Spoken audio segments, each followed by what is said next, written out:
Texte cosmogonique d'inspiration thébaine. L'essor politique de Thèbes, à partir de la fin du troisième millénaire, et le rôle prépondérant que cette ville devait jouer dans l'histoire égyptienne pendant 13 siècles,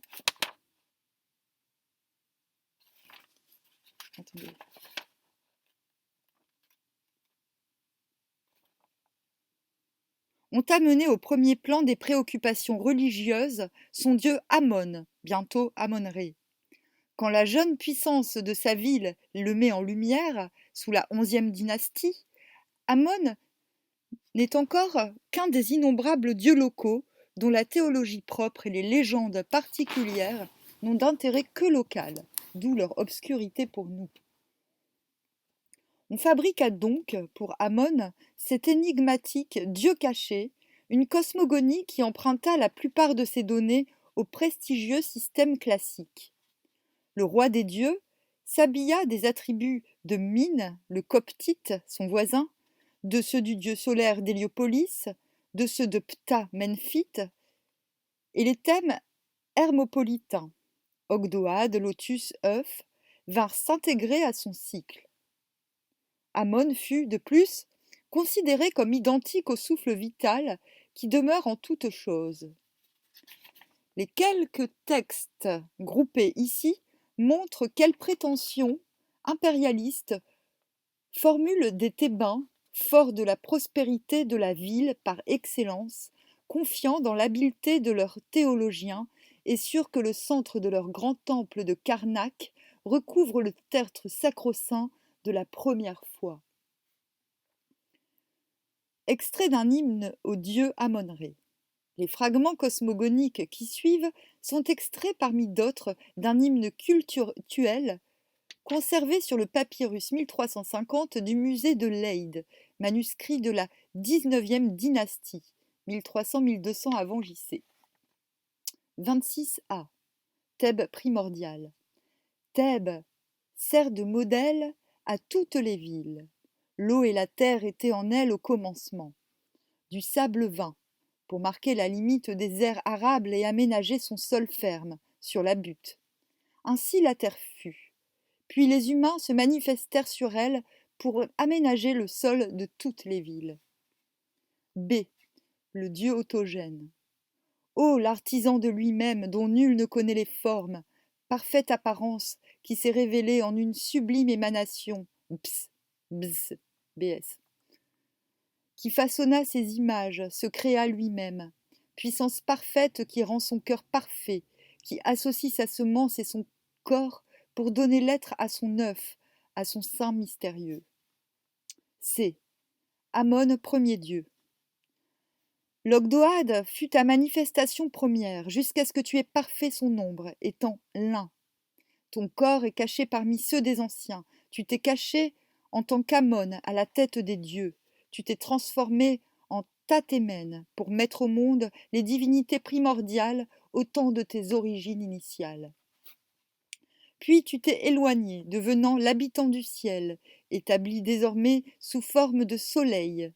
Tu es venu, étant les pères qui ont fait les fils, pour constituer un héritage excellent pour ta progéniture. Tu as été le premier à venir à l'existence, alors que rien n'existait encore. Il n'y a aucune terre sans toi, à l'origine, et les dieux se sont manifestés après toi. D. Amon, dieu solitaire du commencement. Ô premier qui vint originellement à l'existence, Amon, qui vint à l'existence au commencement.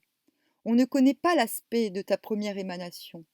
Il n'y avait alors aucun dieu en sa présence. Il n'était point de dieu en sa compagnie qui pût dire la forme qu'il avait. Il n'avait pas de mère qui ait pu lui donner un nom, pas de père qui l'ait engendré et puisse dire « c'est bien moi ». Celui qui a tiré son œuf de lui-même, puissance à l'inconnaissable naissance, qui a créé sa perfection, Dieu divin qui s'est manifesté de lui-même. Tous les dieux se sont révélés après qu'il eut commencé d'être. Le grand jargonneur. Les Néades étaient encore inclus en tes membres. Tous les dieux étaient encore joints en ton corps. Il jargonna, étant le grand jargonneur, à l'endroit où il créa, lui seul. Il commença à parler au milieu du silence. Il ouvrit les yeux et fit qu'il voie. Il commença de crier, tandis que la terre était inerte. Son hurlement se répandit, alors qu'il n'était point d'autre que lui. Il mit au monde les créatures, il fit qu'elles vivent, il fit que tous les hommes connaissent un chemin pour marcher, et leur cœur vive quand ils le voient. Extrait d'un autre hymne au dieu Amon-Ré. Ces extraits sont tirés d'un autre hymne cultuel connu par un papyrus du musée du Caire. Papyrus de Boulac, numéro 17. À peu près contemporain du précédent, le texte est beaucoup plus ouvertement marqué par l'influence héliopolitaine. Les phrases qu'on va lire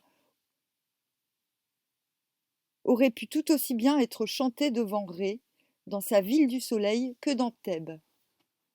27a. Salut à toi, Ré, maître de Math, l'ordre cosmique, qui a ordonné que les dieux existent, Atum créateur des humains, qui a distingué leur forme, qui a fait leur vie, qui les a distingués les uns des autres par la couleur de leur peau. B. Tu es l'un qui a fait tout ce qui existe, l'un unique qui a fait les êtres, des yeux duquel les hommes sont issus, par la bouche duquel les dieux ont existé, auteur des herbages, qui fait la végétation.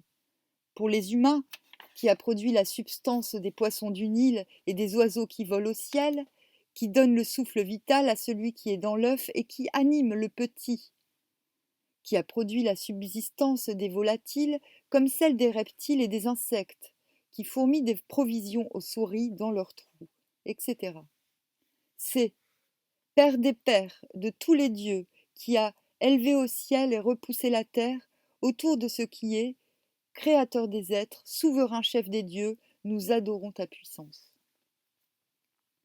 Puis, extrait d'un éloge de Thèbes primordial.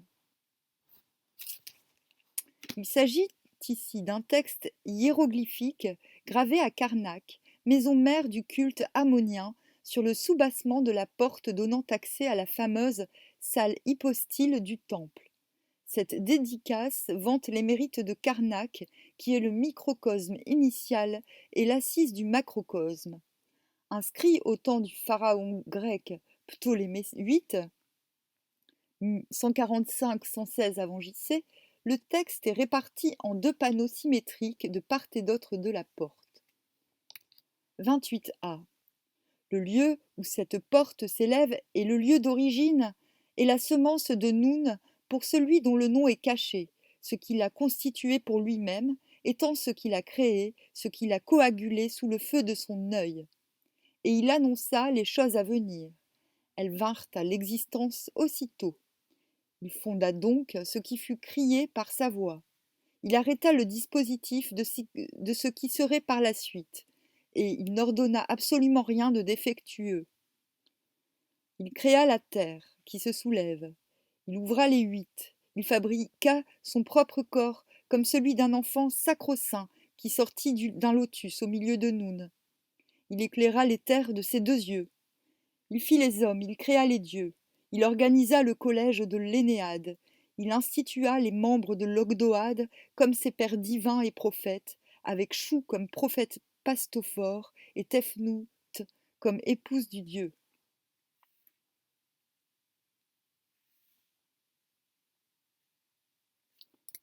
Dans le clergé thébain, les pères divins et les prophètes étaient les membres ordinaires du clergé qui adoraient et maintenaient en vie l'idole d'Amon. Le pastophore portait la chapelle du dieu, comme le dieu Chou porte le ciel, tandis qu'une haute dame, considérée comme héritière royale de Tefnout, servait d'épouse permanente et indispensable au démiurge. B. La sainte Thèbes est le tertre du serpent qui fit la terre, la mer du Seigneur universel, le ciel de celui qui vint à lui-même, de lui-même à l'existence. La terre était encore dans les profondeurs du flot.